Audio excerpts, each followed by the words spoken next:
بسم اللہ الرحمن الرحیم الحمد للہ الذی جعلنا من المتمسکین بولایت امیر المؤمنین والائمۃ المعصومین صلوات اللہ علیہم اجمعین الحمد للہ علی ما انعم وَلَهُ الشُّكْرُ عَلَى مَا أَلْهَمَ وَالثَّنَاءُ بِمَا قَدَّمَ وَالصَّلَاةُ وَالسَّلَامُ وَالتَّحِيَّةُ وَالْإِكْرَامُ عَلَى سَيِّدِنَا وَمَوْلَانَا حَبِيبِنَا وَحَبِيبِ قُلُوبِنَا شَفِيعِنَا أَبِي الْقَاسِمِ محمد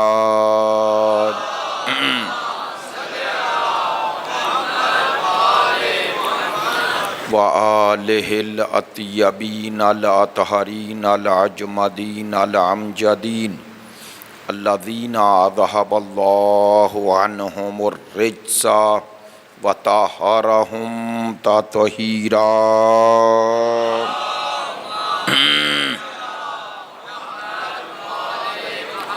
واللعنۃ الدائمۃ علی منکری فضائلہم وغاصبی حقوقہم من العان الى قیام یوم الدین اما بعد فقد قال سبحانہ وتعالی فی کتابہ المجید وخطابہ الحمید وہو اصدق الصادقین وقولہ الحق بسم اللہ الرحمن الرحیم یا ایہا الذین آمنوا کونوا قوامین بالقسط شہداء للہ ولو علی انفسکم او الوالدین والاقربین ان یکن غنیا او فقیرا فاللہ اولی بہما فلا تتبعوا الہوی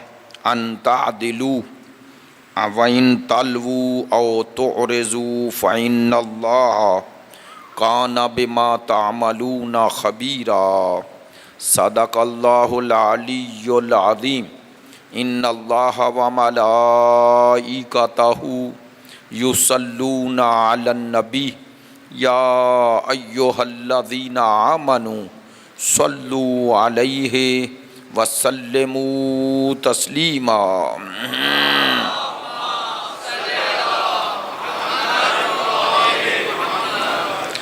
آپ تمام حاضرین سے گزارش ہے 14 صفر المظفر کی آج کی مجلس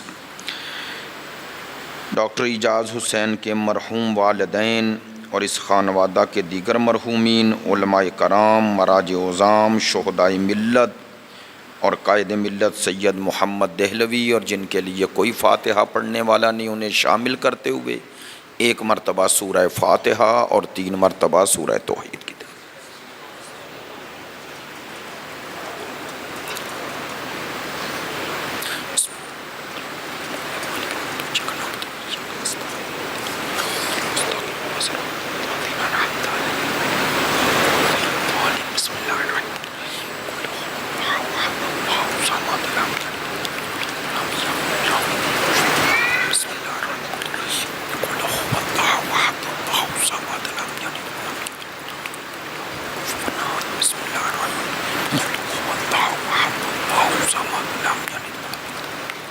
اللہم اغفر للمؤمنین والمؤمنات والمسلمین والمسلمات الاحیاء منہم والاموات تابع اللہم بیننا وبینہم بالخیرات انکا مجیب الدعوات انکا علی کل شیء قدیر بحق تمام دعاؤں کی قبولیت کے لیے آپ حاضرین کی صحت و سلامتی کے لیے مقامات مقدسہ کی حفاظت کے لیے مجاہدین اسلام اور مدافعین حرم اہل بیت کی کامیابی و کامرانی کے لیے دشمنان دین یزیدیت ناصبیت خارجیت کی نیستی اور نابودی کے لیے تعجیل ظہور امام زمان کے لیے ہمارے ملک کے استحکام کے لیے مریضوں کی شفا یابی کے لیے، آپ کی ان مجالس میں شرکت کی قبولیت کے لیے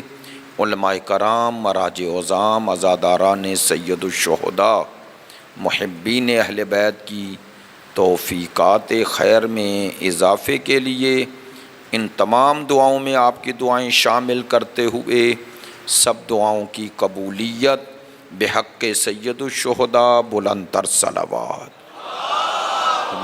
صلی اللہ۔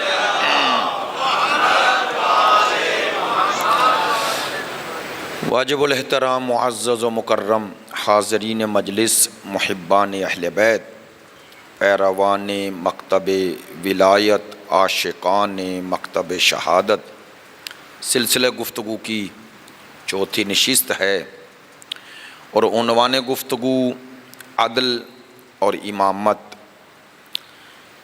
میں نے گزشتہ ایام میں آپ کی خدمت عالیہ میں عدل کی تعریف کے حوالے سے اور حتیٰ جو آیہ مجیدہ سورہ نساء کی 135 تلاوت کی اور مسلسل اس کی تلاوت سے مشرف ہوئے ہیں، اس کا ترجمہ بھی عرض نہیں کیا اور اس کی ایک خاص وجہ اور مقصد اور مقصود و منظور تھا پیش نظر۔ ابھی تک میں نے جو گفتگو کی اس میں زیادہ کوشش کی کہ آپ کو عدل کے حوالے سے عدل الہی کی گفتگو، جو کہ پیش نظر اتنی طویل نہیں تھی لیکن ظاہر بعض گوشے ایسے تھے جنہیں عرض کرنا ضروری تھا۔ ویسے ابھی بھی اگر آپ عدل کی اس بحث کو، اس گفتگو کو پروردگار عالمین کی جہت سے دیکھیں تو میں نے جیسا کل عرض کیا، عدل الہی کا موضوع انسانی حیات سے مربوط ہے۔ جہاں یہ آپ پروردگار میں اس صفت اور اس صفت پر جو آپ کا ایمان ہے اسے ثابت کرتے ہیں، وہیں جو اس عقیدے پر ایمان کے لوازمات ہیں وہ انسان سے مربوط ہیں۔ تو گویا عدل الہی سے گفتگو بھی ہم سے گفتگو ہے، چونکہ ہم نے مسئلہ قضاء و قدر کو اسی کے ضمن میں حل کیا اور اس کی طرف اشارہ صرف ہوا۔ اسی طرح مسئلہ حسن و قبح عقلی، جسے میں روزانہ دہرا رہا ہوں اور جس کا معنی بھی سادہ لفظوں میں کہ شریعت کے علاوہ بھی خود عقل انسانی بعض چیزوں کے حسن یعنی خوبی اور بعض چیزوں کی قبح کو درک کرتی ہے اور حکم لگاتی ہے کہ یہ فعل حسن ہے، اچھا ہے، اس کو داد و تحسین دیتا ہے انسان خود۔ معاشرتی حوالے سے بھی ایسا ہی ہے۔ اگر کسی معاشرے میں عدل و انصاف کی حکمرانی ہے تو لوگ اسی کی تعریف کرتے ہیں۔ تو خود عدل و انصاف کی حکمرانی کی تعریف کرنا یہ دلیل ہے کہ عدل و انصاف کو انسان بعنوان مسلمان درک نہیں کر رہا، بعنوان انسان درک کر رہا ہے۔ عقل انسانی اس پر حکم لگا رہی ہے کہ عدل و انصاف ایک خوبی ہے، اور اگر کسی معاشرے میں ظلم و ستم کا نظام حاکم ہے تو ہر ذی شعور یعنی ہر صاحب عقل اس نظام کو ظالمانہ نظام ہی کہتے ہیں۔ مثلاً آمریت اور آمرانہ نظام اور شخصی ظلم و ستم پر مبنی نظام کو صرف مسلمان ہی کبھی نہیں سمجھتے، غیر مسلم بھی۔ بلکہ اگر میں یہ جملہ بھی کہوں تو آپ اہل علم و دانش میں یہ برمحل ہے، اور یہ کوئی ایسا جملہ نہیں کہ جس میں ہم اپنی کمزوری کو ظاہر کر رہے ہیں، بلکہ یہ نقص، یہ عیب ہے، اور اس نقص اور عیب کو کم و بیش سب جانتے ہیں۔ بلکہ اس کے برعکس کہوں کہ جس طرح کی حکومتیں عالم اسلام میں موجود ہیں اور جس شخصی آمریت کا میں ذکر کر رہا ہوں، اس کی قباحت اور اس کے خلاف احتجاج اور بات ہم سے ہٹ کر دوسرے معاشروں میں زیادہ ہوتی ہے۔ اگرچہ ایک طرح کی آمریت ہر جگہ موجود ہے، اگر آپ دقت نظر سے دیکھیں کچھ آمریت شخصی ہے، کچھ آمریت کسی گروہ کی ہے، جسے پارٹی آمریت کہتے ہیں، ہے یا نہیں؟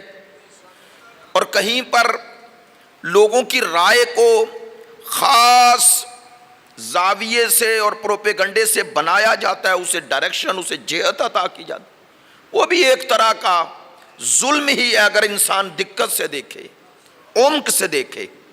لیکن اس تمام ظالمانہ نظاموں کی قباحت کو اور ان کی برائی کو اور ان کے حوالے سے انسان بعنوان انسان نفرت کرتا ہے، یہ کوئی پیچیدہ بات نہیں ہے، خود یہ دلیل ہے، یہی دلیل ہے کہ عدل و انصاف کے نظام کی تعریف اور ظلم و ستم کی مذمت اور ناپسندیدگی کا اظہار یہ دلیل ہے کہ اللہ نے، پروردگار عالمین نے انسان کی خلقت میں بعض چیزوں کی خوبی اور بعض چیزوں کی قب اور ان کے ناپسند ہونے کو اللہ نے انسانی فطرت اور عقل و شعور میں رکھ دیا ہے۔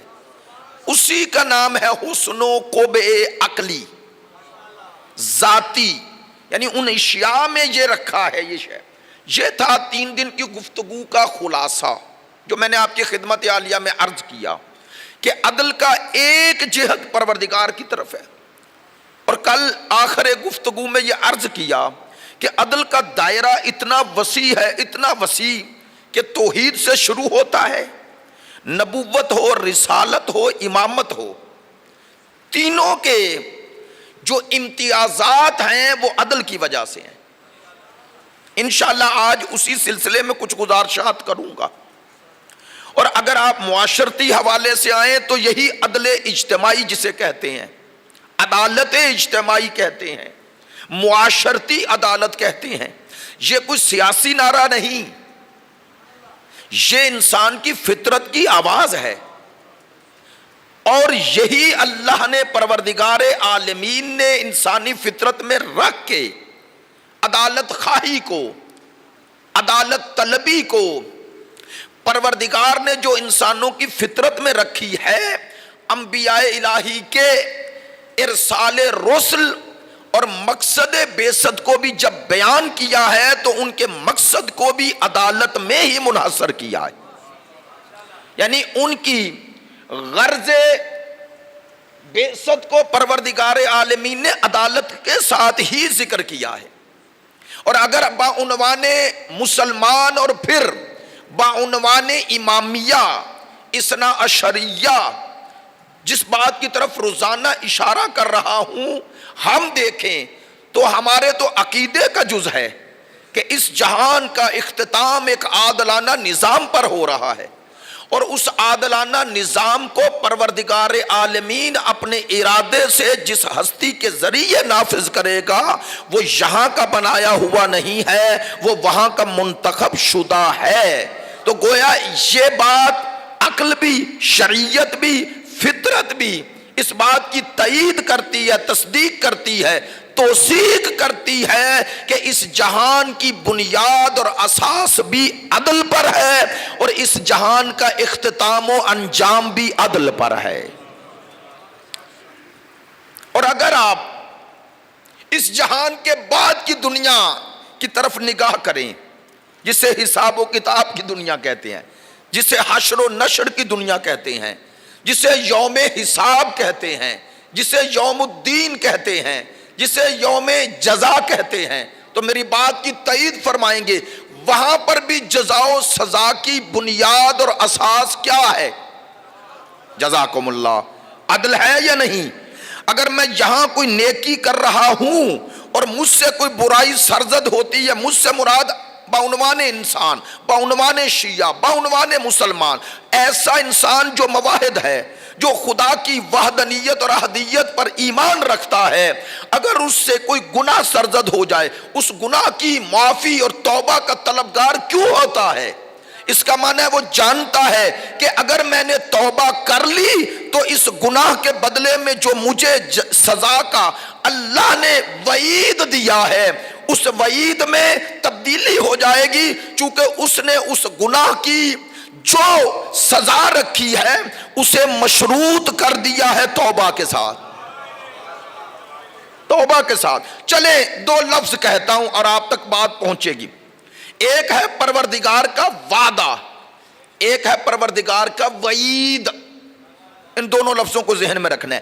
وعدہ واو عین دال ہے، ایسے ہی ہے نا، اور وعید واو عین یہ دال، وہ وعدے کے درمیان عین اور دال کے درمیان یہ آ جائے وعید۔ ان دونوں میں فرق ہے، علماء سے پوچھ لیجئے گا۔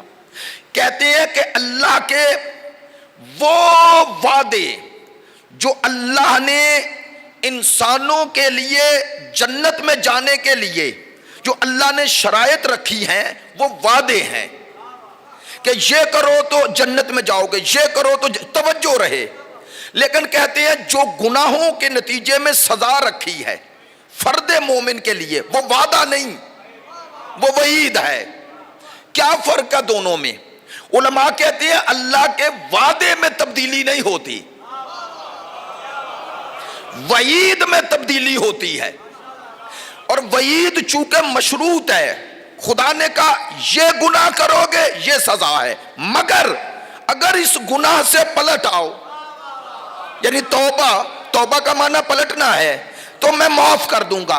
تو اس کی معافی کی وجہ سے اسے وعید کہتے ہیں، اور وہ اس میں تبدیلی نہیں، اسے وعدہ کہتے ہیں۔ تو کہتے ہیں دونوں میں کون سی جہت ہے جس کی وجہ سے یہ وعدہ ہے وہ وعید ہے؟ تو کہتے ہیں وعدے میں تقاضۂ عدل ہے اور وعید میں تقاضۂ فضل ہے۔ وعدے میں تقاضۂ عدل ہے، وعید میں تقاضۂ فضل ہے۔ وعدے میں تبدیلی نہیں ہوگی، وعید میں تبدیلی مشروط ہے، ہو سکتی ہے۔ توجہ ہے میری بات پہ؟ لے ایک جملہ کہتا ہوں تاکہ آپ آگے میرے ساتھ بڑھیں اور اس آیت کا معنی بھی سمجھ جائیں۔ وعد اللہ الذین آمنوا منکم، اللہ کا یہ وعدہ ہے کن سے؟ جن میں دو صفات ہیں، آمنوا وعاملوا الصالحات، جن میں ایمان اور عمل دونوں ہیں۔ اللہ کا ان سے وعدہ ہے کیا؟ لَيَسْتَخْلِفَنَّهُمْ فِي الْأَرْضِ، انہیں پوری زمین کی خلافت دے گا۔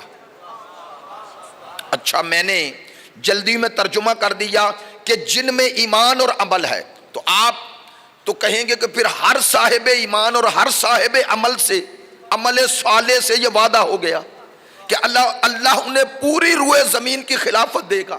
لو سنیے گا، یہاں جو آمنو اور عاملوا الصالحات کہا ہے، یہاں ایمان سے مراد بھی وہ درجہ ایمان ہے جس میں نہ شرک جلی ہو نہ شرک خفی ہو۔ ہائے ہائے ہائے ہائے، نہ شرک جلی نہ شرک خفی، جو ایمان کا حقیقی مرتبہ ہے۔ لیں جو ایمان کے حقیقی مرتبے پہ فائز ہو وہ علم الیقین پہ فائز نہیں ہوتا، وہ حق الیقین پہ ہے۔ حق الیقین پہ فائز ہستی ہی یہ کہہ سکتی ہے لو کشف الغطاء لمزددت یقینا، اگر میرے سامنے حجاب ہٹ بھی جائے مجھ علی کے یقین میں کوئی اضافہ نہیں ہوگا۔ یہ ایمان کی بلندی۔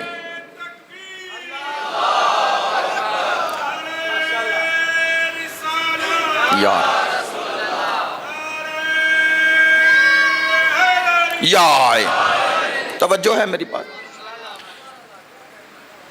یہ وعدہ ان سے ہے جن کا ایمان بھی کامل ہے، جن کا عمل بھی کامل ہے۔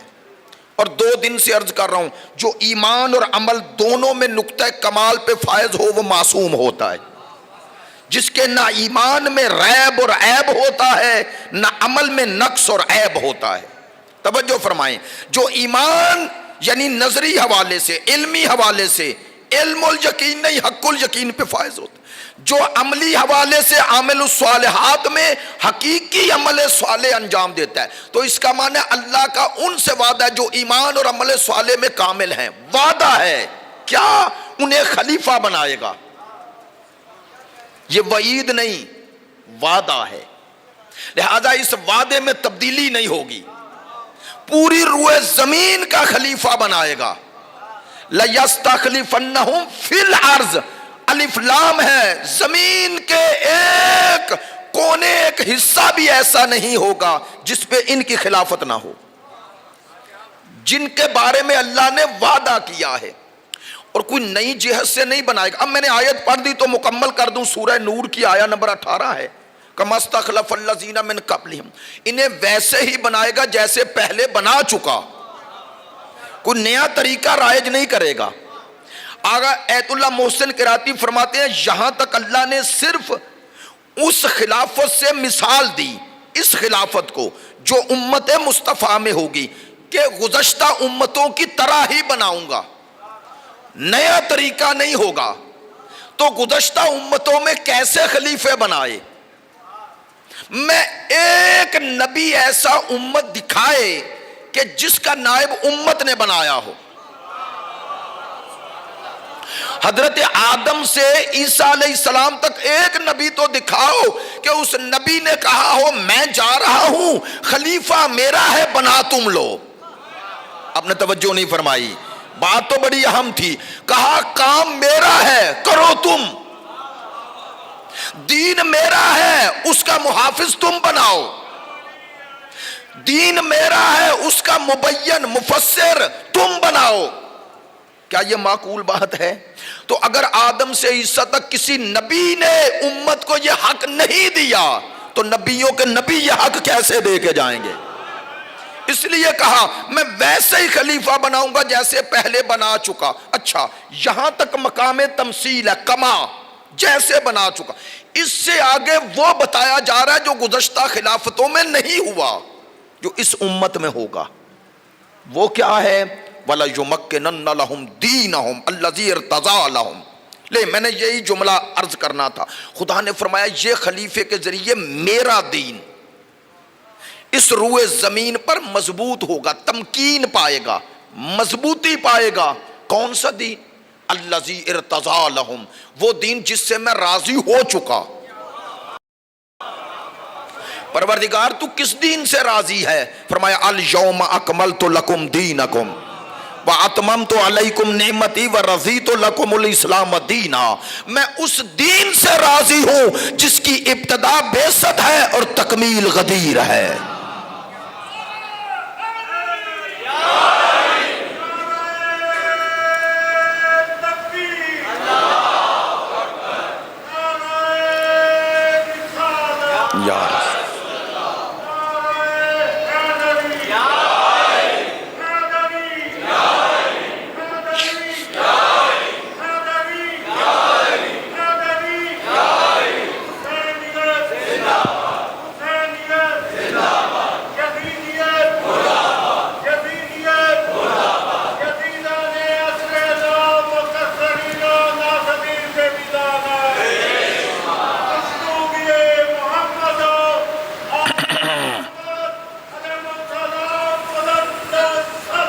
اللہم صلی علی محمد وآل محمد۔ جزاکم، توجہ ہے میری بات؟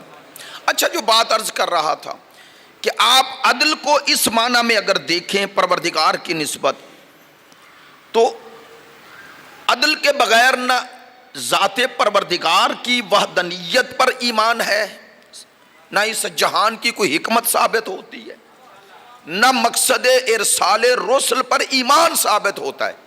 دیکھیں ایک بحث مطرح ہوتی ہے کلامی کہ کیا اللہ کسی جھوٹے کے ہاتھ پہ معجزہ ظاہر کر سکتا ہے؟ تو اس کے پیچھے کون سا نظریہ ہے کہ وہ جھوٹے کو نبی نہیں بنائے گا، اس کے ہاتھ پہ معجزے کا اظہار نہیں ہوگا؟ یہ بھی تب ثابت ہوگا جب خدا کے عدل پر ایمان ہو جائے۔ آپ نے توجہ فرمائیے، اب عدل کا دائرہ کہاں تک پھیلا ہوا ہے کہ عدل کے بغیر کوئی عقیدہ ہی ثابت نہیں۔ البتہ ایک جملہ ضرور کہوں گا اور آپ متوجہ ہیں انشاءاللہ، کل اگر یاد رہا تو اس کی وضاحت بھی کر دوں گا۔ میں نے 3 دنوں میں اور تمام علماء تشیع نے جب یہ گفتگو کی تو یہ مسئلہ چھیڑا ہے اور یہ بڑا اہم مسئلہ ہے۔ میں نے 4 دنوں میں لفظ عدل کہا ہے۔ اسلام میں عدل ہے، مساوات نہیں۔ کاش جملہ پہنچے۔ مساوات کی بات نہیں کر رہا، عدل کی بات کر رہا ہوں۔ مساوات تساوی سے نکلا ہے، بعض لوگوں نے عدل کا معنی مساوات لیا ہے، نہیں، مساوات یعنی مساوی، سب کو مساوی سمجھو۔ اسلام نے اور قرآن نے ایسا نظریہ نہیں دیا، کاش میرا جملہ پہنچا ہوتا، کہ سب کو ایک جیسا سمجھو۔ قرآن کا یہ نظریہ نہیں، اسلام کا نہیں۔ اسلام دین مساوات نہیں، دین عدل ہے۔ مساوات کیا ہے؟ تساوی، کہ سب کو برابر رکھو، ایسا نہیں۔ کیوں؟ مساوات خود ایک ظلم بن جاتا ہے ایک معنی میں۔ آپ کو معلوم ہے کہ کمیونزم اور سوشلزم کا نعرہ یہی تھا، مساوات قائم کرو۔ اسی لیے انہوں نے مالکیت خصوصی، ذاتی ملکیت کو ختم کیا۔ توجہ فرمائیں، ذاتی ملکیت کو ختم کیا اور کہا کہ سب کے لیے ایک جیسا۔ یہ ایک معنی میں بڑا خوبصورت نعرہ ہے، لیکن ایک معنی میں معاشرے میں جد و جہد کے جذبے کو ختم کر دیتا ہے۔ ایسا ہی ہے نا، ایک معنی میں ظلم ہے، ایک 18 گھنٹے کام کرے، ایک 14 گھنٹے، دونوں کو برابر دے دو، تو جو اس نے 2 گھنٹے زیادہ کیا وہ اس کا حق تھا۔ کاش جملہ پہنچے، آپ نے اس کا حق اسے دیا، تو حق نہ دینا بھی ظلم ہے۔ توجہ ہے میری بات کی؟ تو حق، صاحب حق کو ذی حق تک حق پہنچانا، یہی عدل ہے، یہی عدل ہے۔ ہاں اسلام میں مساوات ہے، کس میں؟ قانون میں، قانون میں مساوات ہے۔ یہاں مساوات کا کیا معنی؟ یہاں مساوات کا یہ معنی ہے کہ کوئی بڑا جرم کرے یا چھوٹا، سزا ایک جیسی۔ اسلام نے قانون میں مساوات رکھی ہے، لیکن معاشرے کے مراتب میں اور مناسب میں مساوات نہیں رکھی، مساوات نہیں رکھی۔ وہاں کہا ہے جس کا جو حق ہے اسے وہ دو۔ اچھا، مقام عدل میں جب میں نے عدل کی بات کر رہا ہوں تو یہ صرف اقتصادی اور سیاسی اور معاشرتی حوالے سے ہی نہیں کہ صاحب حق کو حق دو، بات بڑی اہم کرنے لگا ہوں، بلکہ حفظ مراتب میں جو جس کا مرتبہ ہے اسے ویسا ماننا، یہ بھی حق ہے، یہ بھی عدل ہے۔ جملہ اور آسان کروں، عالم اور جاہل کو برابر کہنا ظلم ہے۔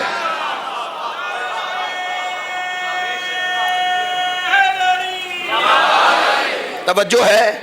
حل یستوی الذین یعلمون والذین لا یعلمون، آیا علم رکھنے والا اور علم نہ رکھنے والے برابر ہیں؟ آپ کہہ رہے ہیں نہیں، یہ نہیں آیت نے کہا ہے۔ یہ جو حل ہے نا، حل، یہ استفہام انکاری ہے، یعنی اللہ نے، توجہ، پروردگار نے کیوں کہا آیا علم رکھنے والا اور نہ رکھنے والا برابر ہے؟ تمام علماء اسلام سے پوچھ لیں، وہ کہتے ہیں یہ حل انکاری ہے، انکاری، اسے کہتے ہیں سوالیہ انداز میں انکار کرنا۔ لیکن ہمیں کیوں کہا؟ توجہ، ہمیں اس لیے کہا کہ ہمارے ذہنوں کو متوجہ کیا جائے، توجہ، ہماری عقلوں کو متوجہ کیا جائے، کس کی طرف؟ کہ علم رکھنے والا یعنی عالم اور علم نہ رکھنے والا یعنی جاہل برابر نہیں ہے۔ تو اللہ نے اس آیت کے ذریعے ہمیں سمجھایا نہیں، ہماری عقلوں کو متوجہ کیا ہے۔ یہ خود دلیل ہے کہ عقل علم کے حسن کو اور جہالت کے قب کو، یعنی علم کی خوبی کو خود درک کرتی ہے۔ اور اللہ یہی کہہ رہا ہے، کیا عقل نہیں رکھتے ہو؟ کیا شعور نہیں رکھتے ہو کہ عالم اور جاہل کو برابر کہہ رہے ہو؟ اس کا معنی عالم اور جاہل کو برابر وہی کہے گا جس کے پاس عقل و شعور نہیں ہوگا۔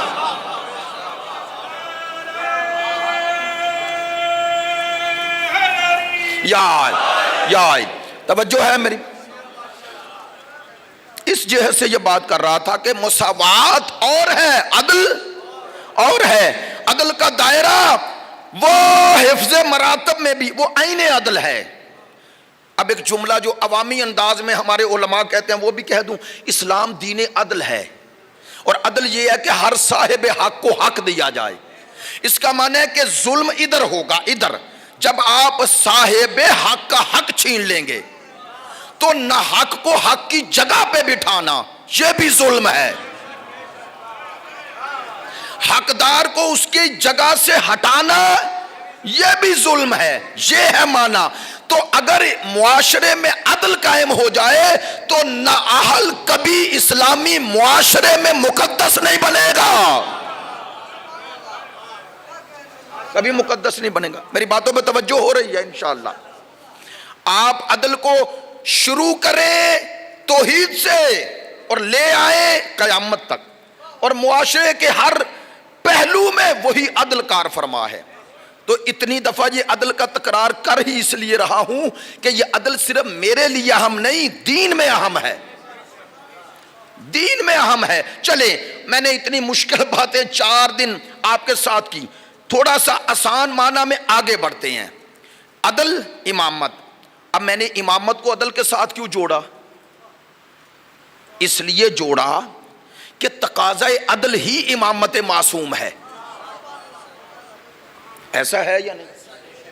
مثلا ایک قاعدہ عقلی قاعدہ ہم استعمال کرتے ہیں اور وہ عقل مانتی ہے، وہ کیا کہ جو محتاج ہدایت ہے وہ ہدایت نہیں کر سکتا۔ کاش میری بات پہنچے، جو محتاج ہدایت ہے وہ ہدایت نہیں کر سکتا۔ لو اس کو فلاسفہ ایسے کہتے ہیں، یہ کلامی نظریہ ہے، فلاسفہ ایسے کہتے ہیں فاقد الشیء موتی الشیء نہیں ہوتا، جس کے پاس خود کچھ نہ ہو وہ دے نہیں سکتا۔ توجہ ہے میری بات پہ؟ بھئی جو خود کچھ نہیں رکھتا دوسرے کو کیسے دے گا؟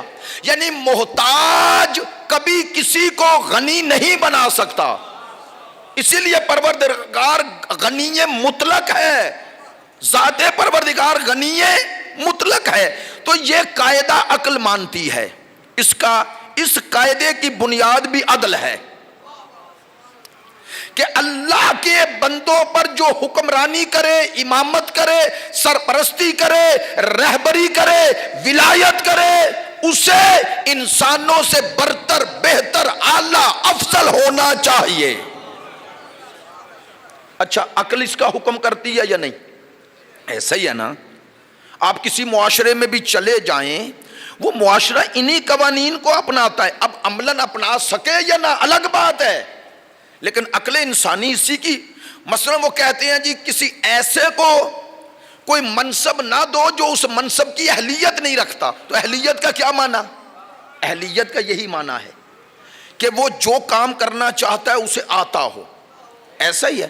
میں کہنا کیا، جو تشیع کے جو بنیادیں ہیں عقلی، وہ عقلی بنیادوں پر ہی اپنے مذہب کو ثابت کرتے ہیں۔ اسی لیے ہم کہتے ہیں کہ اس کتابوں سے، قرآن و سنت سے مدد لینے سے پہلے عقلی دلائل پیش کرو انسانوں کے سامنے بھی، تاکہ وہ ان عقلی دلیلوں کی بنیاد پر فیصلہ کرے۔ چلو ایک آسان بات کرتا ہوں، کسی شیعہ سنی وہابی دیوبندی سے پوچھ لیں کہ 2 فرد ہیں، 2 فرد، اور ایک ہے اس سے آپ سوال کرتے ہیں تو وہ جواب دیتا ہے آپ کے ہر سوال کا، دوسرے سے کرتے ہیں تو وہ کہتا ہے مجھے جواب نہیں آتا، آپ کا قلبی فطری میلان رجحان کس کی طرف ہوگا؟ جو جواب دے رہے ہیں۔ اچھا ان دونوں میں اگر آپ تقابل کریں تو کسے افضل کہیں گے؟ جس کے پاس۔ اچھا چلیں اور آسان کریں، انسان اپنی زندگی میں بیمار ہو جائے، مریض ہو جائے، ڈاکٹر کے پاس گیا، کسی نے کہا اتنے دنوں سے دوائی لے رہا ہوں مجھے فرق نہیں پڑا، ان کا دوسرے ڈاکٹر کے پاس چلے جاؤ، کیوں؟ بہت بہتر ہے۔ تو اگر آپ کو وہاں جا کے پتا چل جائے کہ یہ ڈاکٹر ہی نہیں، تو آپ کا قلب و نظر مانے گی؟ انسان اندھی تقلید کا شکار ہو جائے تو الگ ہے، عقل سلیم کبھی اس سے دوائی، آپ کو کہا جائے یہ وکیل بہت اچھا ہے لیکن کبھی کبھی اسے دورہ پڑتا ہے اور یہ مخالف کے حق میں دلائل دینا شروع کر دیتا ہے، تو انسان اس کے پاس جائے گا؟ بھئی بہت اچھا ہے، کیوں نہیں جائے گا؟ جانتا ہے اس میں یہ نقص ہے. اس کا معنی ہے جہاں نقص آ جائے وہاں انسان بچتا ہے. تو یہی معنی ہے جو خود گمراہی میں جانے کا خوف ہو جسے، یا جس کے بارے میں آپ کو یقین نہ ہو، کبھی قلب اس کی طرف متوجہ ہی نہیں ہوتا، انسانی فطرت اسے قبول ہی نہیں کرتی. اب پرسوں میری پڑھی ہوئی حدیث یاد ہے کہ میں نے 7ویں امام کی حدیث پڑھی تھی کہ امام فرماتے ہیں ان للہ علی الناس حجتین، اللہ نے انسانوں پر 2 حجت، 2 دلیلیں قائم کی ہیں، ایک ظاہر سے ایک باطن سے. فرمایا ظاہری دلیل انبیاء، رسل اور ان کے اوصیاء ہیں، اور فرمایا باطنی دلیل فرمایا تمہاری عقلیں.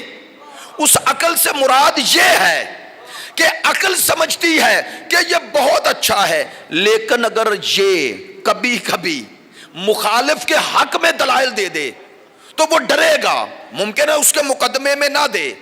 تو اس کا معنی ہے کہ اطمینان چاہیے کہ ایسا ہونا چاہیے جو میرے حق میں ہی رہے. تو اگر آپ کو کسی کے بارے میں توجہ 90% یقین ہو، 10% آپ کا ادھر ہو، اور آپ کو خوف ہو کہ یہ کام کر سکتا ہے، تو وہ 10% کی بنیاد پر بھی آپ چھوڑ دیتے ہیں. تو اگر اس دنیا میں انسان قبول نہیں کرتا تو اللہ جسے بنائے گا، خدا جسے بنائے گا، سوال ہے اسے کیسا ہونا چاہیے. اگر اس میں عیب ہوگا تو وہ بلا رہا ہے خدا کی طرف. خدا نے کہا اس کی اطاعت ہر حکم میں کرو. ہر حکم کا معنی ہے جو کہے کرو. اب اگر وہی کرے گناہ، تو جب گناہ کر رہے ہیں مجھے تو پتا نہیں، چونکہ اللہ کا بنایا ہے، کاش جملہ پہنچے. اس کی اس حکم کی بنیاد اور اساس اگر خواہشات نفس ہے تو مجھے تو معلوم نہیں، میں اب اس کے اس حکم جس کی بنیاد جہالت، خواہش ہے، اس کے پیچھے چلوں تو بنانے والا خدا ہے، میں پیچھے چل رہا ہوں، وہ مجھے گمراہی تک لے جا رہا ہے. تو اس گمراہی کا سبب میں نہیں بنا، وہ ذات ہے جس نے اسے بنایا ہے. اس لیے عدل کا تقاضا اور خدا کے عادل ہونے کا تقاضا یہ ہے کہ وہ کسی ایسے کی طرف مجھے نہ بلائے جو میری طرح گناہگار ہے. یہ بنیادی اصول ہے. میں نے کوئی ایسی پیچیدہ بات نہیں کی.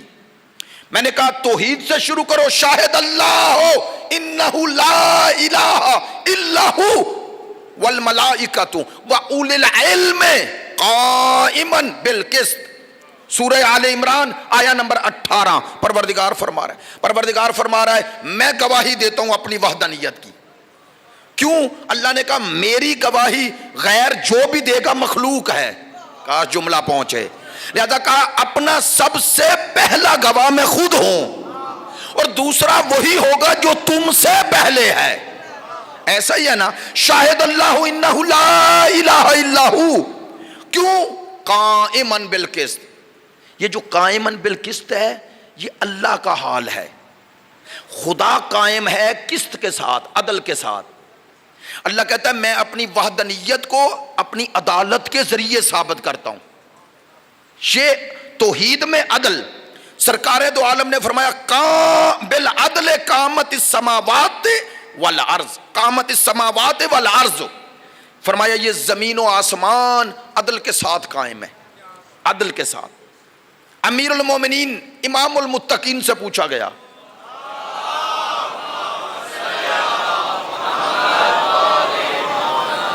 متوجہ ہے انشاءاللہ؟ تھوڑا یار میرے ساتھ رہیں. مجھے پتا ہے باتیں ذرا مشکل ہیں، لیکن آپ نے ان مشکل کو مشکل رہنے نہیں دیا، اس لیے مجھے حوصلہ میں تھوڑا سا بات کو اور اس حوالے سے آگے پہنچانا چاہ رہا ہوں آپ تک. تو بات یہ امیر المومنین سے پوچھا گیا عدل افضل ہے یا جود و سخا؟ فرمایا کسی غریب کی مدد کرنا، جود و سخا، اس پہ رحم کرنا، یہ افضل ہے یا عدل؟ امام نے فرمایا عدل. کیوں؟ فرمایا جود و سخا یا کسی کی مدد کرنا یہ ایک عمل خاص ہے اور عدل ایک نظام عام ہے. ہائے ہائے ہائے ہائے ہائے.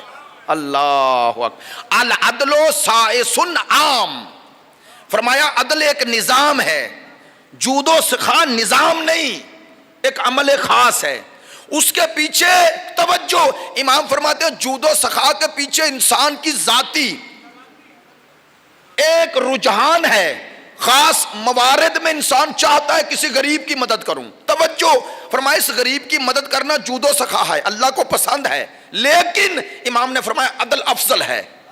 لفظ بدل دوں، گویا امام کہہ رہے ہیں کسی کی ایک وقت میں مدد کرنا یہ الگ ہے، اور ہر غریب کے لیے نظام بنا دینا۔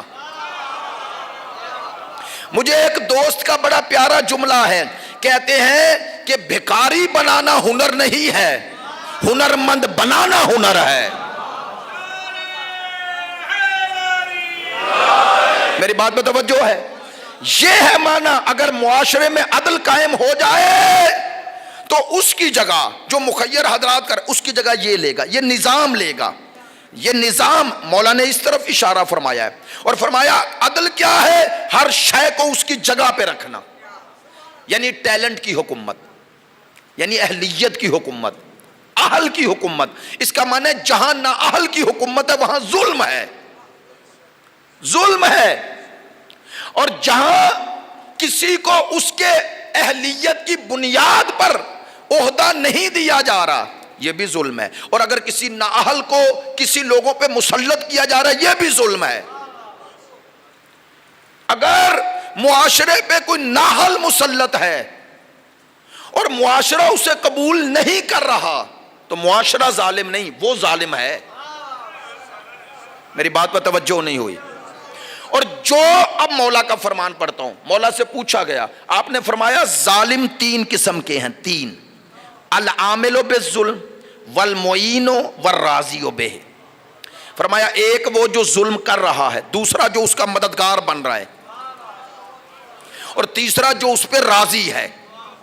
فرمایا یہ تینوں ظالم ہیں۔ کاش میری بات پہنچے۔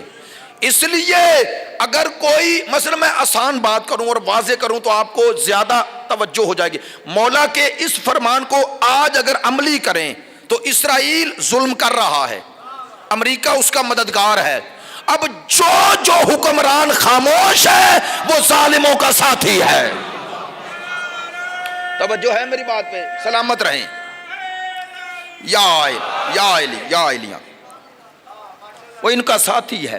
اچھا چلیں، وقت جس طرح سوچ کے آتا ہوں یہی ممبر کی ایک خصوصیت بھی کہیں، اور ہم جیسے لوگوں کی ایک کمزوری بھی کہہ لیں کہ وہ سمیٹنا مشکل ہو جاتا ہے، حالانکہ میں نے عدل کی گفتگو میں وہ دوسرا پہلو ذکر ہی نہ کر سکا، حالانکہ آپ کے لیے زیادہ دلچسپی کا سبب وہ بنتا، مجھے بھی معلوم ہے کہ اس میں آپ کو زیادہ قریب کر سکتا تھا امامت کے حوالے سے، لیکن ظاہر ہے اس کو تشنا نہیں چھوڑا جا سکتا تھا، تو عدل پروردگار عالمین کے حوالے سے اللہ نے کہا میری پوری کائنات قائمن بالقسط، میں اپنی وحدانیت کا گواہ، اور وہ گواہی قائمن بالقسط، عدل و انصاف پہ قائم ہے۔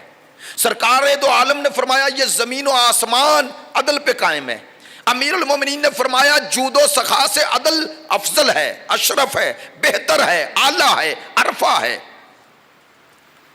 اور اب آئے قرآن مجید کی وہ آیا مجیدہ جس کا میں نے اشارہ کیا تھا کہ انبیاء رسل ان کی مقصد ارسال رسل یعنی بھیجنے کو خدا نے کیسے بیان کیا۔ سورہ حدید، لقد ارسلنا رسلنا بالبینات وانزلنا معهم الکتاب والمیزان لیقوم الناس بالقسط، خدا نے فرمایا ہم نے رسول بھیجے، رسل جمع ہے رسول کی، ہم نے رسل بھیجے کس کے ساتھ؟ بالبینات، واضح روشن نشانیوں کے ساتھ، وَأَنزَلْنَا مَعَهُمُ الْكِتَابَ وَالْمِيزَانَ، پروردگار فرما رہا ہے ہم نے اپنے رسولوں کو جو بھیجا تو واضح نشانیوں کے ساتھ، روشن نشانیوں کے ساتھ، اور ان کے ساتھ نازل کیا کتاب اور میزان۔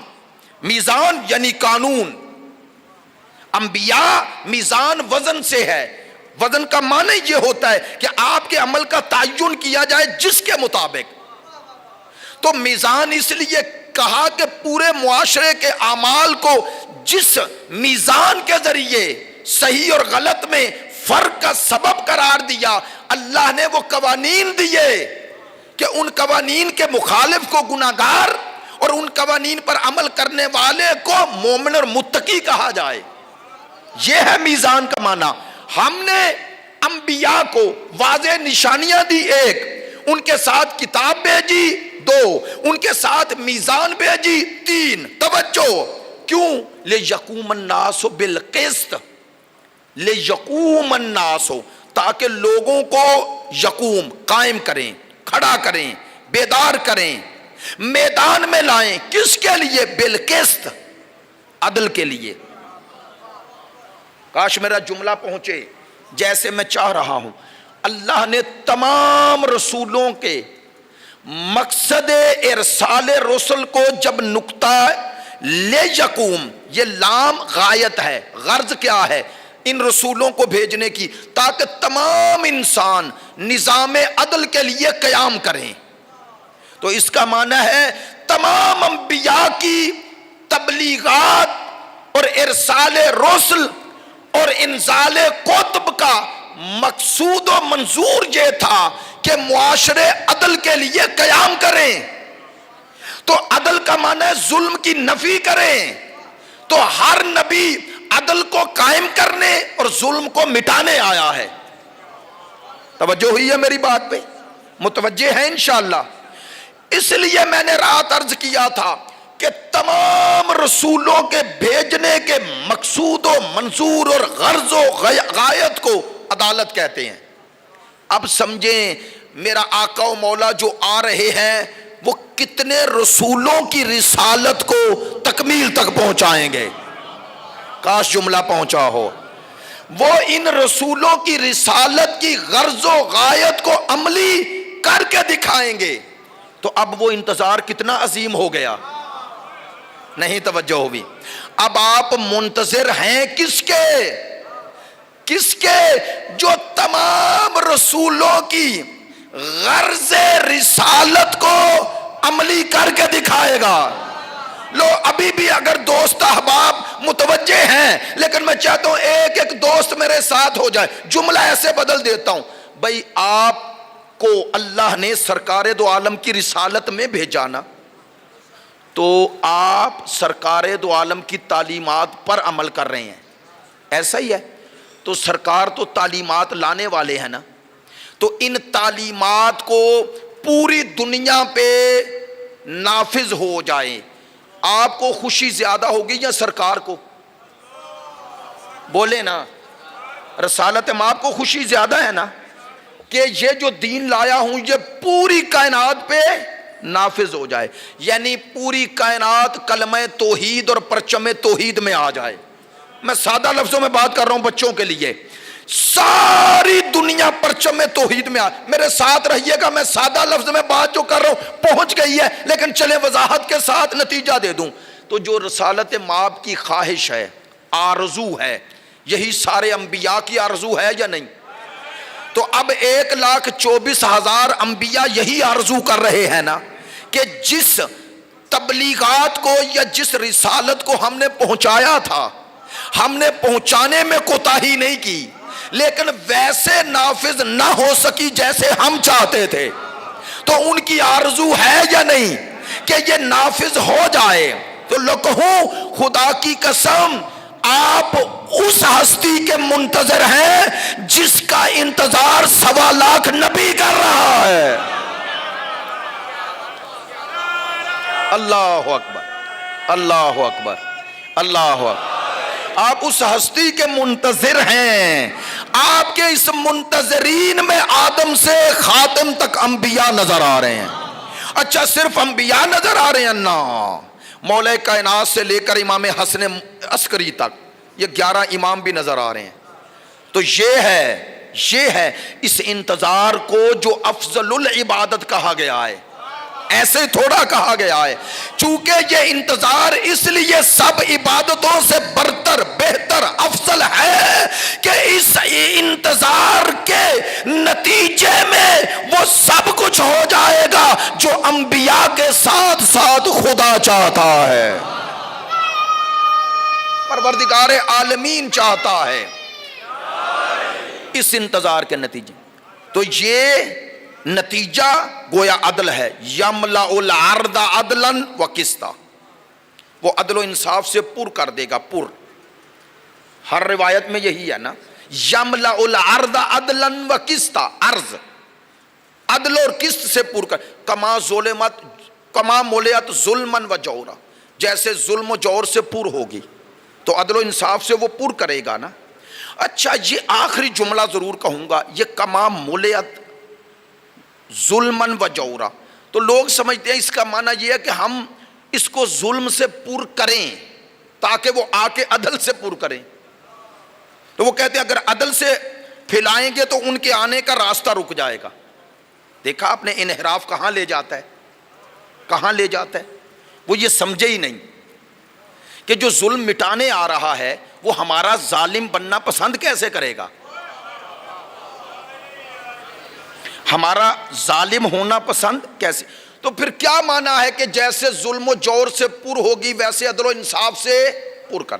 لو میں اس کی سادہ مثال دیا کرتا ہوں جو میں نے توجہ کی ہے اور آپ میرے ساتھ ہو جائیں گے. مجھے بتائیے دنیا میں، کائنات میں اگر آپ دیکھیں مظلومین زیادہ ہیں، ایسا ہی ہے نا، ظالم کم ہیں مظلوم زیادہ ہیں، ایسے تو پھر ہمیں ظلم ہی کیوں نظر آ رہا ہے؟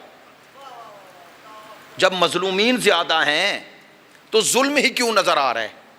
آپ کا جواب یہ ہوگا چونکہ قوت، قدرت، طاقت، حکومت، وسائل ظالموں کے پاس ہے. یہ بات سمجھنے والی ہے. چونکہ حکومت، طاقت، قوت، قدرت، وہ وسائل جن کے ذریعے انسانوں پہ قبضہ کیا گیا وہ ان کے پاس ہے. کن کے؟ ظالموں کے. انہوں نے قوموں کو یا ڈرایا ہے یا للچایا ہے. اکثریت کو للچایا تو نہیں جا سکتا، ڈرایا ہے یا جہالت میں رکھا ہے، یہی ہے نا. تو حقیقت میں مظلوم زیادہ ہیں، مستضعف زیادہ ہیں، ظالم کم ہیں. لیکن چونکہ ظالموں کے ہاتھ میں طاقت آ گئی ہے، قوت آ گئی ہے، قدرت آ گئی ہے، وسائل آ گئے ہیں، اسلحہ آ گیا ہے، وہ مظلوموں پہ ظلم کرتے ہیں. توجہ. اور یہ ظالموں کا جو گٹھ جوڑ ہے اس کی وجہ سے وسائل کی طاقت سے وہ قابض ہو گئے ہیں. وہ قابض ہیں یا نہیں ہیں نا. تو حقیقت میں تو مظلوم زیادہ ہیں، لیکن ظلم کی فراوانی اس لیے نظر آ رہی ہے کہ طاقت ظالموں کے ہاتھ میں ہے. لیں امام یہی کریں گے، ان ظالموں سے جب طاقت چھین لیں گے، ان ظالموں سے وہ قدرت چھین لیں گے اور اس سے بہتر وسائل لائیں گے جو ان کے پاس ہیں. توجہ ہے میری بات پہ؟ وہ وسائل لائیں گے جو ان سے برتر ہیں، بہتر ہیں، اور ان وسائل کے ذریعے ان ظالموں کے چنگل سے اکثریت کو آزاد کر دیں گے. جب انسان ان ظالموں کے خوف سے نکلے گا تو اس امام عادل کے ساتھ کھڑا ہو جائے گا. اس امام عادل کے ساتھ کھڑا ہونے کے نتیجے میں پوری دنیا میں حکومت عدل قائم ہوگی، لہذا ظلم کہیں نظر نہیں آئے گا. سادہ لفظوں میں یہ بات ہے. یہ جو قائم ہوگا نظام عدل نظام سے ہوگا، نظام کے بغیر نہیں ہوگا. یہ کوئی فردی نظریہ تھوڑا ہی ہے کہ آپ اور میں گھر میں بیٹھے رہیں تو یہ ہو جائے، ایسا تھوڑا ہی ہے. نہیں، یہ ادھر ہے. یعنی اس نظام عدل کے لیے ان مظلوموں، ان مستضعفین کو طاقتور بنانا ہے، طاقتور بنانا ہے تاکہ امام آئیں تو جو 11 کے ساتھ ہوا ہے وہ 12ویں کے ساتھ نہ ہو. 11 کے ساتھ کیا ہوا؟ لوگوں نے ساتھ نہ دیا. تو 12ویں کے لیے لوگوں میں معرفت اور شعور پیدا کرنا ہے. اچھا آسان سی مثال دیتا ہوں، معذرت چاہتا ہوں، بات اس تناظر میں آ گئی تو چھوڑ نہیں رہا. تو یہ جو 313 امام کے اصحاب خاص کا نظریہ ہے، وہ 313 فاسق ہوں گے؟ بولیں تو صحیح. عادل ہوں گے، جاہل ہوں گے یا عالم ہوں گے؟ عالم. تو وہ 313 ہمارا یہ عقیدہ ہے نا کہ 313 کا امام بھی انتظار کر رہے ہیں. لو یہی مسئلہ آپ کے لیے حل ہو گیا. امام عادلوں کا انتظار کر رہے ہیں، فاسقوں کا نہیں. آئے ہائے، عالموں کا انتظار کر رہے ہیں، جہلا کا نہیں. امام ان صاحبان کردار کے منتظر ہیں، بد کرداروں کے نہیں۔ امام ان شجاع لوگوں کے منتظر ہیں، بزدلوں کے نہیں۔ چونکہ وہ 313 سب، اب علماء نے اتنی آپ تک یہ باتیں پہنچائی ہیں کہ اب آپ کے لیے ابہام نہیں رہا۔ پہلے آپ سوال کرتے 313 دنیا پہ حکومت کیسے وہ 313 خاص ہوں گے، یعنی ان کے ارادے پوری ملتوں پر حاکم اور حاوی ہوں گے، اور اس کا عملی مظاہرہ آج دیکھ لو۔ افراد ہیں لیکن کیا کرتے جا رہے ہیں؟ ایسے ہی تھوڑا ہے کہ پوری دنیا کی ظالم حکومتیں مل کے وہ شہید قاسم سلیمانی پہ حملہ کرتی ہیں۔ وہ دیکھنے میں فرد ہے، حقیقت میں امت ہے۔ وہ امام العصر کے 313 میں شامل ہے۔ اس نے اپنی غیرت ایمانی اور دینی اور اپنی شجاعت و بصیرت سے کربلا کو بچایا۔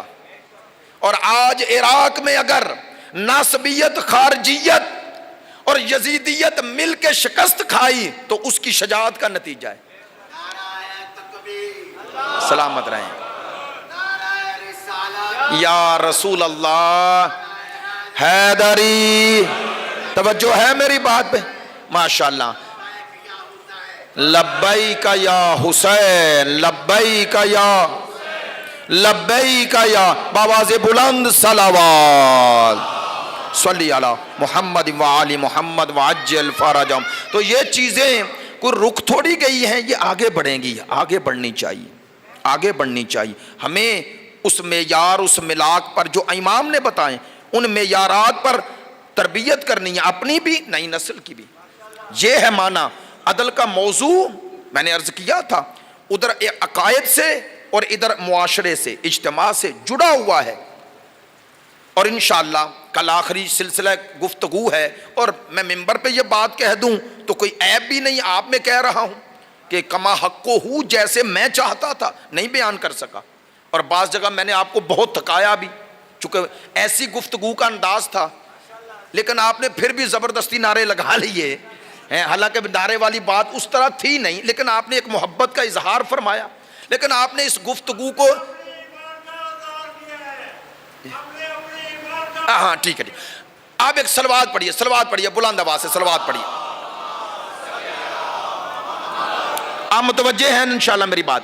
اچھا، میں جو عرض کر رہا تھا اس سلسلے میں کہ یہ عدل کی جو گفتگو ہے نا، عدل کی گفتگو، اسے اپنی زندگیوں کا حصہ بنائیں، حصہ بنائیں۔ فردی حوالے سے بھی انسان عادل اللہ کو پسند ہے۔ تو عدل کا گھر سے آغاز کیا ہے؟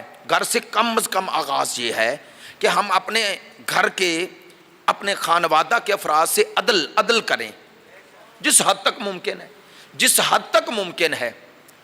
دیکھیں میں نے ابھی کہا ہے کہ اگر آپ اور میں اس حفظ مراتب کا خیال نہیں کریں گے تو اس حفظ مراتب میں ماں باپ آتے ہیں یا نہیں؟ علماء آتے ہیں یا نہیں؟ مراجع آتے ہیں یا نہیں؟ بولیں، یہ بزرگان آتے ہیں یا نہیں؟ میں ممبر سے کہہ رہا ہوں، اب اگر کوئی ان کا احترام نہیں کر رہا اور بے احترامی کر رہا ہے، وہ ظالم ہے، وہ ظلم کر رہا ہے۔ اگر ماں باپ سے بے ادبی سے پیش آ رہا ہے تو ان کا حق ادا نہیں کر رہا۔ ان کے حفظ مراتب کا جو اللہ نے انہیں تم پر اور مجھ پہ دیا ہے، اس کا اگر تحفظ نہیں کر رہا، اس معاملے میں ظالم ہے۔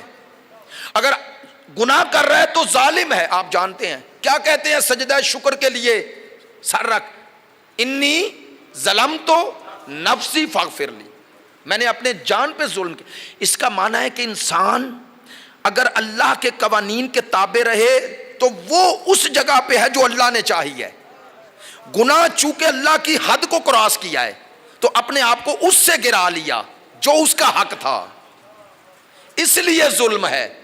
تو یہ جو گناہ ہے یہ سب سے بڑا انسان کا اپنے اوپر ظلم ہے، اپنی نسبت ظلم ہے۔ اس لیے عرض کر رہا ہوں عدل کی گفتگو کو، عدل کی بحث کو، عدل کے معاملے کو زندگیوں میں ہمیں داخل کرنا ہے۔ ہم امام عادل کا انتظار کر رہے ہیں، ہمیں فخر ہے کہ ہمارے اصول دین میں دوسری اصل عدل ہے، اور اب جن کے اصول دین میں عدل ہے انہیں عادلانہ نظام کے لیے کوئی کوشش ہی نہیں کرنی۔ بلکہ انہیں یہ بات کہی جائے کہ آپ ظلم کو قبول کر لیں، اس کا معنی روح تشیع سے آشنا نہیں، روح کربلا سے آشنا نہیں۔ کربلا کی اساس اور بنیاد اس پر تھی کہ ظلم قبول نہیں کرنا، اسی پر ہے۔ اور یہی وہ سوچ ہے جس نے ہر دور میں کربلا نے ہمیں زندہ رکھا۔ تو کربلا کے کس پہلو نے زندہ رکھا؟ اسی نے، کہ ظلم کو قبول نہیں کر۔ یہ میں تھوڑا ہی کہہ رہا ہوں، یہ آپ کے اور میرے مخالفین نے کہا ہے۔ انہوں نے کہا تشیع کے زندہ رہنے کا سبب دو چیزیں ہیں، دو چیزیں۔ میں نے جو جملہ پڑھا ہے آج وہ کہہ رہا ہوں، دو چیزیں تشیع کے زندہ رہنے کا، ایک امامت، دوسری عزاداری۔ انہوں نے کہا امامت نے انہیں نظریہ رہبریت دیا ہے کہ ہر فاسق و فاجر کے پیچھے نہیں چلنا۔ امامت نے تمہیں، چلو جملہ بدل دیتا ہوں، پڑھے لکھے دوست ہیں، امامت نے تجھے رہبریت کی پاکیزگی اور تقدس عطا کیا ہے کہ ہر کس و ناقص کے پیچھے نہیں چلنا۔ ایسا ہے یا نہیں؟ امامت نے تمہیں یہ نقطہ نظر دیا ہے۔ اور وہ کہتے ہیں عزاداری نے ظالم کے خلاف قیام کا یہ جذبہ دیا ہے، جذبہ دیا ہے۔ یہی تو کہا تھا جب 33 روزہ لبنان کی جنگ تھی تو انہوں نے کہا ہمیں کیسے شکست ہو گئی، تو وہاں پر ایک کانفرنس رکھی تل ابیب میں، اور اس کانفرنس میں ایک یہودی کا مقالہ تھا جو ایران میں ترجمہ ہوا۔ یہ جو بات آپ ممبروں سے سنتے ہیں یہ اس یہودی کا نقطہ نظر ہے۔ اس نے کہا تھا کہ اس شیعہ سے ہمارا اب مقابلہ ہے، شیعت سے۔ اس دشمن تشیع نے کہا، اس نے کہا لبنان میں قوم پرستی نہیں لڑ رہی، یہ حزب اللہ قوم پرست جماعت نہیں۔ توجہ فرمائیے گا، انہوں نے کہا پہلے ہمارا مقابلہ عرب قوم پرستی سے تھا۔ انہوں نے کہا قوم پرستی کو شکست دینے کا اور طریقہ ہے، یہ لبنان میں یہ حزب اللہ یہ قوم پرست نہیں۔ انہوں نے کہا یہ شیعہ جماعت ہے، دینی جماعت ہے، دین میں اس اسکول آف تھاٹ کے ساتھ منسلک ہے جو شیعہ ہے۔ میں نے یہ کیوں بات ختم کر رہا تھا، معذرت چاہتا ہوں، یہ جملہ کیوں کہہ رہا ہوں۔ انہوں نے کہا کہ اس کا مقابلہ کرنا ہے تو شیعت کو پڑھیں، اسی لیے انہوں نے کہا کہ شیعت کے دو پر ہیں، اگر یہ دو پر سلامت رہے تو شیعت کو پرواز سے کوئی نہیں روک سکتا۔ دشمن کہہ رہا ہے، دشمن کہتے ہیں ان دو پروں میں دو اصطلاحیں ہیں، ایک سرخ ایک سبز۔ دشمن نے کہا سرخ پر کا نام کربلا ہے، سبز پر کا نام انتظار ہے۔ توجہ فرمائیں، معذرت چاہتا ہوں، میں ذرا بات مکمل کر لوں چونکہ 1 گھنٹہ گفتگو ہو گئی، آپ کو زیادہ تھکانا نہیں چاہتا، توجہ فرمائیں گے۔ جو بات کہنا چاہ رہا تھا میں انتہائی معذرت چاہتا ہوں۔ وہ کہتے ہیں یہ جو سرخ پر ہے کربلا، کیوں سرخ؟ انہوں نے کہا انہیں کربلا سے یہ درس ملتا ہے کہ اگر عزت کے ساتھ جی نہ سکو تو عزت کے ساتھ مرو کیسے۔ حسین ابن علی کا ذکر موت کے خوف سے انہیں نکال دیتا ہے، اس لیے انہوں نے کہا یہ سرخ پر ہے اور اس کے ساتھ تم شیعہ کو جھکا نہیں سکتے۔ میری باتوں پر توجہ فرمانا، کیوں؟ انہوں نے کہا کسی قوم کو غلام بنانے کے لیے دو چیزیں چاہیے، دو میرے ساتھ رہیے گا، دو چیزیں چاہیے۔ ایک، اسے موت کا خوف دے دو، ڈرا دو، ذلت قبول کر لے گی۔ دوسرا، مایوس کر دو، نا امید کر دو کہ تمہارا مستقبل کوئی نہیں، غلام بن جائے گی۔ ہے یا نہیں؟ یہ عملاً ایسا ہی ہے نا۔ لو، دشمن کہہ رہا ہے، کہتا ہے یہ شیعہ کے پاس دونوں چیزوں کا حل ہے۔ موت سے کیسے ڈراؤ گے جب تک ان میں کربلا رہے گی، کربلا رہے گی۔ دوسرا کہا انہیں نا امید کیسے کرو گے جن میں انتظار ہے۔ انتظار مترادف ہے امید کے، انتظار انہیں یہ بتاتا ہے نا امید نہ ہونا۔ اگر تم اپنی زندگی میں نتیجے تک نہ بھی پہنچے تو ایک آ رہا ہے۔ میری بات پہ توجہ ہوئی ہے؟ مجلس میں اکثریت میں جوان آ رہے ہیں، میرے لیے خوش قسمتی ہے، اس لیے یہ بات کی ہے۔ تو کیا دشمن ان دونوں چیزوں کو ہمارے مکتب میں ویسے رہنے دے گا جیسے ان کا حق ہے؟ وہ دونوں میں انحراف پیدا کرے گا. میں بس آج کا پیغام دے دیا. وہ عزاداری کی اصل روح سے بھی تمہیں موڑے گا تاکہ وہ کربلائی عزاداری نہ ہو, روایتی عزاداری رہ جائے, کربلائی نہ ہو. اس عزاداری کا نتیجہ وہ حسین ابن علی کا قرب نہ ہو. اب سمجھے میں نے کیوں کہا تھا دوسری مجلس میں, عزاداری برائے عزاداری نہیں, عزاداری برائے قرب حسین, عزاداری برائے شناخت حسین, عزاداری برائے معرفت حسین, عزاداری اس لیے کہ حسین ابن علی کے قریب پہنچے, حسین ابن علی کی معرفت حاصل کریں, اور پھر حسین ابن علی کی نگاہ سے کربلا کا وہ پہلو معاشرے میں زندہ کریں جو حسین چاہتے ہیں. اس لیے کہہ رہا ہوں. اور وہ انتظار کا حقیقی معنی رہنے دیں گے نہیں, بدلنے کی کوشش کریں گے. اگر آپ نے اس کا عملی جواب دینا ہے, عزاداری کو بھی خالص کرو, انتظار کے نظریے کو بھی خالص کرو. یہ دونوں نظریے ہیں جو آج لبنان میں لڑ رہے ہیں. وہاں جو حزب اللہ کا جوان جاتا ہے پہلے امام حسین کا مصائب پڑھتا ہے, زیارت عاشورہ پڑھتا ہے. ہاں, کربلا کے یہ جلوے ہیں کہ جوان بیٹے کا لاشا ہے, یوٹیوب پہ موجود ہے, ماں کہہ رہی ہے رونا نہیں, میں نے اکبر پہ قربان کیا ہے. ہاں, یہ گریہ, یہ عزاداری, یہی ہمیں امام حسین کے قریب کرتی ہے. میری باتوں کو اس تناظر میں نہ لیجئے گا. یہ گریہ عزاداری کا سب سے پہلا بنیادی جز ہے. گریہ کے بغیر عزاداری کا تصور ہی نہیں. البتہ اس گریہ کو مانوی اور روحانی حوالے سے حسین کے قرب کا ذریعہ بنانا ہے, ذریعہ بنانا ہے. عادتاً نہیں رونا, عبادتاً رونا ہے. اس گریہ کو عارفاً بحقہا, بحق ہی امام حسین کے حق کے ساتھ گریہ کرنا ہے. کربلا جانا ہے تو ان قدموں سے نہیں, معرفت کے قدموں سے جانا ہے, دل کے قدموں سے یہ سفر طے کرنا ہے. اور قرب حسین پہ پہنچ کے حسین سے کیا مانگنا ہے؟ حسین سے ہر وقت دنیا نہیں مانگنی, کبھی جا کے یہ بھی مانگنا ہے, مولا آج یہ مانگنے آیا ہوں مجھے اپنی معرفت خود دے دے. اے حسین مجھے خود قبول کر لے, مجھے حر بنا, مجھے حبیب کی طرح قبول کر لے. اور حسین کو واسطہ دینا ہے اس کا جس کا واسطہ حسین کو بڑا پیارا ہے. یہی دیں, یہی ایام عزا, یہی ایام چہلوں میں حسین ہیں. کس کا واسطہ دینا ہے؟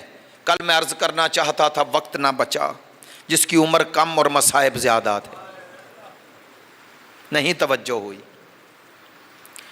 میں سوچتا ہوں یہ 4 سال کی معصومہ کی مصیبت کو اور مصائب کو کہاں سے شروع کریں اور کہاں ختم کریں. کیوں کہتا ہوں؟ آج ہی روایت پڑھ رہا تھا, پہلے بھی پڑھ چکا ہوں, آج میں نے دوبارہ اس کی تحقیق کی. عجیب روایت ہے. عجب اس معنی میں کہہ رہا ہوں کہ اس بی بی کے مصائب کو انسان سوچے تو کیسے سوچے. کربلا سے چلی تو اونٹ کی پیٹھ پہ لٹا دی گئی, اور جیسے جیسے اونٹ چلا ویسے ویسے سکینہ تڑپی. میں اس سے واضح نہیں پڑھ سکتا, نہ آپ میں سننے کی نہ مجھ میں پڑھنے کی ہمت ہے, لیکن سوچو حسین زادی ہو. اور اب اس بھائی کا امتحان ہے جس کے سامنے سکینہ تڑپ تڑپ کے کہہ رہی ہے, کربلا سے چلی تو یہ مصیبت, یہ مصائب, بی بی کے ساتھ یہ ظلم, اور راستے میں جہاں رکی وہاں شمر کے تماچے. جامع المصائب میں یہ روایت موجود ہے. میں نے پہلے علامہ نکن کی کتاب میں پڑھی تھی, ان کے مجموعہ تقاریر میں, لیکن پھر میں نے کتاب میں بھی پڑھی ہے. وہ فرماتے ہیں یہ قافلہ چل رہا ہے شام کی طرف, ایک جگہ قافلہ روکا گیا, تو کہتے ہیں جیسے ہی قافلہ رکا تو ملعون نے, ان اشقیاء نے پتہ ہے کیا کیا, اپنے خیمے لگائے اور خود اپنے فوجیوں کو کہا خیموں میں بیٹھ جاؤ، لیکن اسرائے کربلا کو دھوپ میں بٹھا دیا۔ اب یہ جملے کیسے پڑھوں کہ خدا جانے اس دھوپ کی شدت میں مخدرات عصمت کتنی دیر بیٹھی رہی۔ اب کتنی دیر کا معنی ہمیں کیسے پتا چلے؟ کہتے ہیں اس شدت کا اندازہ اس سے ہوا کہ میرے چوتھے امام کو پوچھنا پڑا کیوں رک گئے ہو؟ اتنے میں شمر ملعون کچھ فوجیں اپنے سپاہیوں کو لے کے ہاتھ میں مشکیزیں ہیں اور چلا، اور میرے چوتھے امام سے متکبرانہ لہجے میں کہتا ہے میرے سپاہی پیاسے ہیں، قریب میں ہمیں پانی کی خبر ہوئی ہے، پانی ختم ہو گیا، پانی لینے جا رہے ہیں۔ مشکیزیں بھر کے لائے اور اپنے سپاہیوں کو پانی پلانے لگے۔ اب جملے سنیے گا، کہتے ہیں 4 سال کی معصومہ اٹھی اور اپنی پھپھی کے قریب آ گئی۔ کیا عظیم لوگ تھے اور کیسے الفاظ کہتے تھے۔ علامہ نقل کہتے ہیں چہرہ شناس پھپھی نے کہا سکینہ پیاسی ہو۔ اب اگلا جملہ اس سے بھی عظیم کہا تاکہ وہ عزت و احترام اہل بیت بھی محفوظ رہے۔ پتا ہے بیٹی نے کیا جواب دیا؟ کہا پھپھی اماں پیاسی تو ہوں لیکن آپ سے طلب کیسے کروں، آپ تو مجھ سے بھی زیادہ مجبور ہیں۔ اب کہا بیٹی اگر حسین نے اصغر کے لیے نہ مانگا ہوتا، اللہ اکبر، تو میں کبھی تجھے اجازت نہ دیتی، جاؤ حجت اتمام کرو، حجت اتمام کرو۔ 4 سال کی معصومہ چلی۔ اب سوچئے گا بعض الفاظ وہ واقعات میں تو نہیں ہوتے لیکن احساسات تو ہوتے ہیں نا، وہ یقیناً ہوا ہوتا ہے۔ اب میں نے یہ جملہ صرف اتنا ہی پڑھ دوں کہ سکینہ چلی اور شمر کے قریب آ گئی، تو کیا اس میں وہ سارا درد اور کرب چھپا ہوا نہیں ہے؟ نہیں، میں جملہ ایسے کہہ سکتا ہوں، سوچو 4 سال کی بچی باپ کے قاتل سے پانی مانگنے جا رہی ہے۔ خدا جانے سکینہ کی حالت کیا ہے، لیکن اسی خوف کی حالت میں تھوڑی دیر چلی اور دور کھڑی ہو گئی۔ اب روایت کے الفاظ ایسے ہی ہیں، ملعون نے دیکھا اور ایک سوال کیا سکینہ پیاسی ہو، پانی چاہیے؟ بچی نے سہمے ہوئے صرف سر ہلایا۔ ملعون سپاہیوں کو پانی پلاتا رہا اور پانی بچ گیا۔ کہتے ہیں مشکیزے میں جو پانی بچا تھا بلا تشبیہ یوں مشکیزہ اٹھایا اور بچی تیزی سے قریب آئی، اشارہ کیا، بچی قریب آئی، یوں چھوٹے چھوٹے ہاتھ سکینہ نے پھیلائے۔ اب میں بتاؤں، سوچ رہے ہوگے پانی مل گیا اور وہ بھی شمر ملعون دے گا۔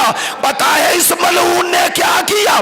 مشکیزے کا سارا پانی زمین پہ بہا دیا، ہاں اسی خاک پہ بہا دیا۔ سکینہ کا بس نہ چلا، اپنے آپ کو اسی پانی پہ گرا دیا اور پانی اسی زمین کو اٹھا مٹی کو اٹھا کر سینے سے لگاتی ہے اور ایک جملہ کہے جا رہی ہے، بابا تیری سکینہ